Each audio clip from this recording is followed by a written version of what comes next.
I'm Brendan Fowler. I'm at the Public Access Studios in Seattle, Washington. Yeah, Barr started out as a solo thing, me alone, and then I made a record conceived of as a full band, and so we toured it as a band, a 4-piece band. And then this summer, I'm playing alone again now, and then this summer we'll perform with Soiled Mattress in the Springs and Ethan Swan and myself as the band.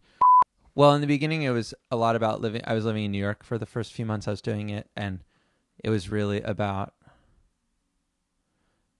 just being just super fucking stressed out and just kind of broken and angry from just anxiety living there. And it was really physically hostile, super, super. It was really violent, like really grabby, like totally kind of the opposite of how a lot of people associate it now, which is there's like this connotation of it being sort of huggy. And it was more pushy, pulley, punchy before. And then I left, so that was kind of the first phase. And then I moved to California a few months into it and realized that I didn't really feel like I needed to be punching people in California. I went to play a college show, the first show there. I went to play a college show, and I went to like beat up these kids at the college, and they were all like, I think on ecstasy and had sweaters and were really like soft. And I went to kind of grab a kid, and he just hugged me back. And I was like, well, I have to rethink this whole thing. This is a totally different trip now. The second set was really like inspired by Wynn Greenwood's art at the time, Tracing the Plastics, the band that she was doing then, which was really like, to me, really radical because it was super overtly political, but in a way that felt new and really vital and not hokey. And she was dealing with themes and ways of expressing really overtly political ideas that were like more interpersonal politics and like her scene, like queer gender political stuff, and really, really just made me realize you could do more. I'm really fortunate to make a free art magazine called A&P Quarterly. It's not free. Well, you can subscribe to it it's cheap to subscribe. So, I mean, you can pay to get it if you live in another country or a place where we don't ship it to because we can't afford to ship it anywhere. But this company called Ruka, which is like a surf, skate, and art kind of clothing company, has us make it.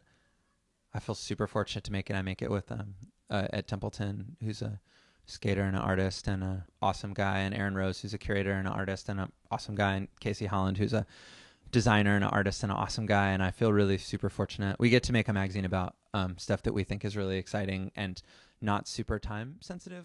I was so fortunate to get involved. Like Pat Tenore, PM Tenore, the main guy from Ruka, asked Ed. Ed was really involved with Ruka. Asked Ed if he would start an art magazine, and Ed was like, I would be totally psyched, but I don't have time because he has like art career and a skate career. Ed's like just really crazily busy person. And Ed was like, but I would love to do it if you hired my friends, Brendan and Aaron, who are like, I came from a magazine. I did a lot of freelance magazine writing, and I made a magazine of my own a long time ago. And Aaron had always wanted to start a magazine and was like is a curator and ran a really amazing gallery for 10 years called Alleged, which is how a lot of people got their start. And just did great. So anyways, the point is, Ed was like, I'll do it if you hire these guys. And so Pat was like, okay. And so we got hired, and it was just like really, really, really, really, really fortunate and really rad. And we work really fucking hard and are fortunate to have that space to work. We don't have to deal with publicists, and we're in a really fortunate position. So we can talk about artists who are, kind of long gone, or anybody that we feel like deserves the recognition, and there's not like publicists hounding us like, oh, you got to put so and so on the cover. We really enjoy getting to talk about stuff. We're total nerds, and it's like just us totally nerding out like, oh my god, here's 14 pages about this person that's totally dead, or there are a lot of people that are alive, people that are younger, that it's the pan spectrum of like all anything that we think is really exciting and worthwhile.